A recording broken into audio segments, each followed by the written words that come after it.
ভালোবাসার মাসে ভালোবাসার পিঠা বানাবো না, তা কি কখনো হয়? তাই তো আজকে বানিয়ে ফেললাম ভালোবাসার পাটিসাপটা। আসসালামু আলাইকুম। আপনারা সবাই কেমন আছেন? আশা করি আপনারা সবাই ভালো আছেন এবং আপনাদের দোয়ায় আমিও অনেক অনেক বেশি ভালো আছি। এই যে আজকে আমি বানিয়ে ফেলতেছি ভালোবাসার মাস, যেহেতু চলেই যাচ্ছে, তো ভাবলাম যে একটু ভালোবাসার পাটিসাপটা বানিয়ে নেই। সেরকম পারি না বানাইতে, তবুও চেষ্টা করলাম। যে চেষ্টা করছি প্রথমবারের মতো, তবুও কিন্তু অনেক ভালো হয়েছে। এই যে প্রথমে একটা ফ্রাই প্যান নিয়ে নিছি, দিয়ে সামান্য তেল দিয়ে নারকেলগুলো ভাজে নিব। নারকেল কুড়াগুলো যে হালকা ভাজে নিব। যে ভাজার পরে যে দুধ গরম করে রাখছিলাম আধা কেজি পরিমাণ, যে সেটা পুরো ঢালে দিয়েছি। ঢেলে দিয়ে এখন এটা একটু নাড়াচাড়া করব।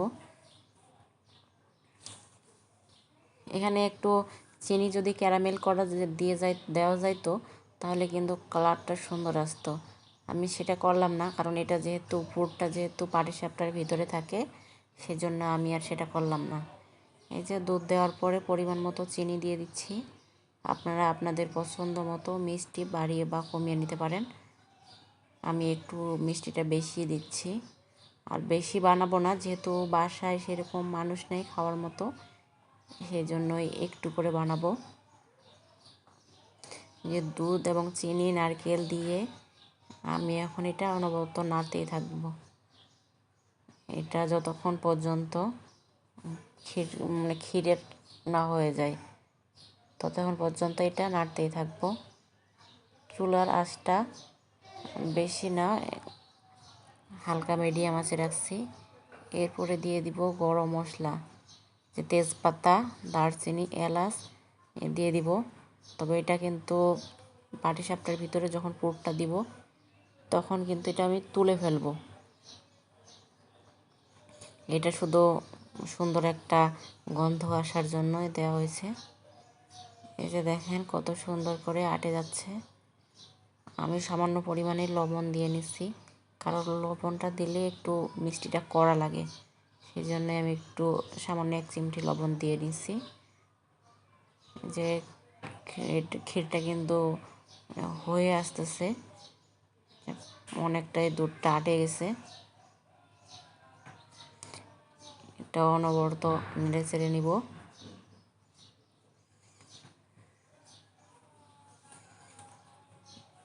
এটা খেতে কিন্তু দারুণ লাগে।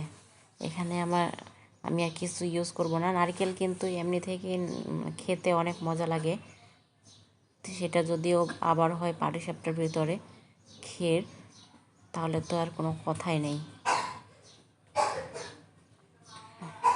এটা আমি একটু ঘন করার জন্য সামান্য পরিমাণে চালের গুঁড়ি দিয়ে নিচ্ছি। বেশি না, সামান্য পরিমাণে চালের গুঁড়ি দিয়ে দিচ্ছি একটু ঘন করার জন্য। চালের গুঁড়িটা দিয়ে আমি নেড়ে নিব, যাতে এটা দোলা দোলা না হয়ে থাকে। দোলা দোলা হলে কিন্তু খেতে মোটেই ভালো লাগবে না, ভিতরটা কাঁচা কাঁচা হয়ে থাকবে। তাই এটা আমি নারকেল, দুধ, চিনি সব কিছুর সাথে ভালোভাবে মিশিয়ে নিচ্ছি। আমার ক্ষীর প্রায় হয়ে এসেছে, নারকেলের ক্ষীরটা আর বেশিক্ষণ না। আমি এখানে সামান্য পরিমাণে গুঁড়ো দুধ দিয়ে দিব। গুঁড়ো দুধ দিলে কিন্তু খেতে টেস্টটা আরও অনেক গুণে বেড়ে যায়। যে দেখেন কি সুন্দর একটা ঘ্রাণ আসতেছে, অনেক সুন্দর একটা ঘ্রাণ আসতেছিল। দেখেই মনে হচ্ছে যে অনেক ভালো হয়েছে ক্ষীরটা। যে প্রায় হয়ে আসতেছে, এটা এখন আর একটু ভালো করে নাড়াচাড়া দিয়ে নিব, যাতে এটা আটকে না যায় ফ্রাইনের সাথে। এটা আমি একটু বেশিও নরম রাখবো না, কারণ যেহেতু এটা পাটিসাপটার ভিতরে দিব, বেশি নরম হলে কিন্তু এটা বাইর হয়ে যাওয়ার একটা চান্স থাকে। সেজন্যই আমি এটা একটু একটু শক্ত টাইপের করে নেব। প্রায় হয়ে আসছে, তবে আমি এটাকে আর একটু যে নাড়াচাড়া দিয়ে করে নিব, আর একটু শক্ত করে নিব। দেখেন কি সুন্দর কালারটা আসছে, তাই না? ফোনে সেরকমটা বোঝা যাচ্ছে না, এই যে কত সুন্দর কালার চলে আসছে। আমি ক্ষীরটা এরকম টাইপের করে নেব। এরকম করে নিলে তাহলে কিন্তু আর মানে পাটিসাপটার ভিতর থেকে পুরটা বার হয়ে আসবে না।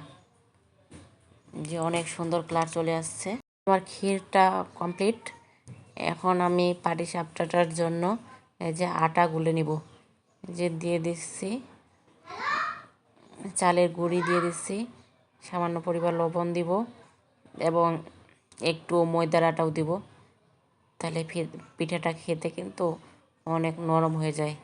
আর সামান্য পরিমাণে চিনি দিয়ে দিব, তাহলে পিঠাটা খেতে কিন্তু অনেক মজা লাগে। দিয়ে এখন সুন্দরভাবে এটা গোলায় নিতে হবে।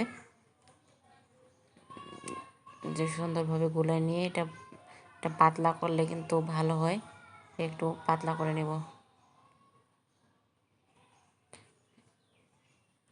আমার প্রায় এটা তৈরি করা পাটিসাপটার পিঠাটা তৈরি করা কমপ্লিট। এখন আমি আরও একটা বাটিতে, ছোট বাটিতে একটু ফুড কালার দিয়ে এটা একটু লাল করে নিছি। এদিকে তো আমার মেয়ে বলতেছে আমিও বানাবো, তাই এও একটা বাটিতে নিয়ে চলে আসছে, বলতেছে আমিও বানাতে শিখবো। এই দেখেন আমার মেয়েও কিন্তু আলাদাভাবে একটু বলতেছে। এটা কালারটা হয়ে গেছে। এখন আমি এটা একটা পরিষ্কার বোতলে ভরে নিছি। আমার কাছে যেহেতু ছোট বোতল ছিল না, তাই আমি একটু বড় টাইপের বোতলটাতে নিয়েছি। নিয়ে যে মুখটা একটু আমি ফুটো করে দিছি।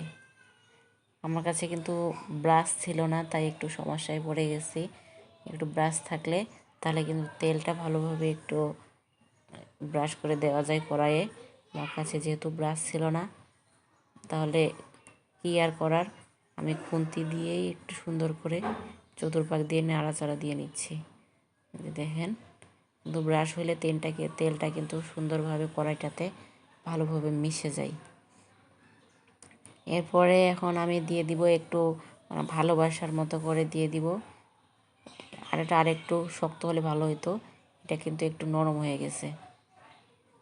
আমি যেহেতু সেরকমভাবে শেপ দিতে পারি না ভালোবাসার, তবুও যেটুকু পারছি ততটুকুই আমি দিয়েছি। যেরকমভাবে আপনারাও দিয়ে দিবেন। আর এটা যদি গোলাটা আরেকটু শক্ত হতো তাহলে কিন্তু ভালো হতো। আমার গোলাটা একটু নরম হয়ে গেছে, কি আর করার, কিছু করার নাই, তবুও আমি বানিয়ে ফেলবো। এখন আর শক্ত করব না, যেরকম হয়েছে সেরকমভাবে বানিয়ে নেব। যে একটু এটা শুকিয়ে গেলে এখন দিয়ে দিব পাটিসাপটার গোলাটা দিয়ে দিব।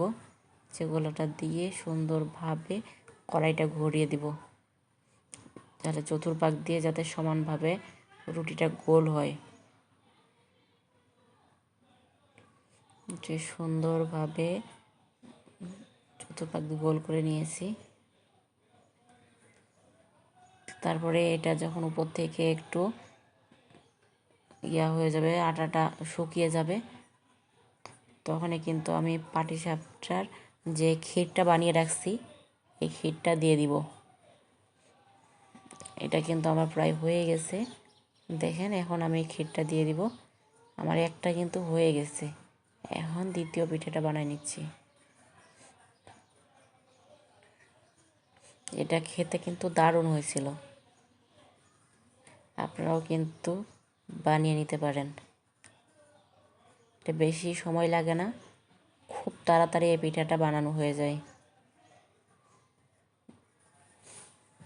যেমনভাবে যখন আটাটা উপর থেকে শুকিয়ে আসবে তখনই আমি ক্ষীরটা দিয়ে দিব। পরিমাণ মতো ক্ষীর দিয়ে তখন আমি পিঠাটা চাপে চাপে একটু বন্ধ করে দিব।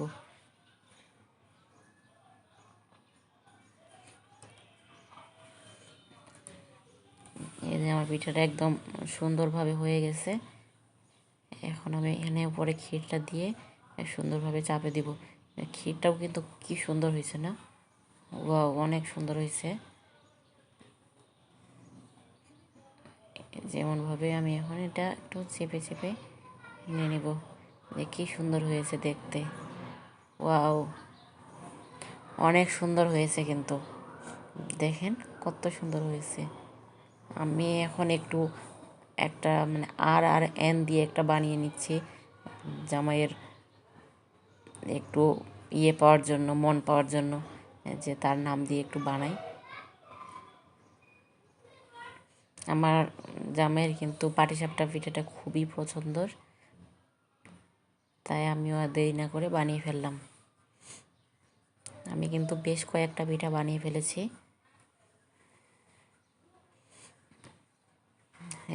অনেক কয়েকটা বানিয়ে ফেলছি, পরে এই যে দেখেন দ্বিতীয় আরেকবার আপনাদের সাথে শেয়ার করলাম। এইভাবে দিয়ে সুন্দর করে চেপে চেপে দিলেই কিন্তু হয়ে যায়।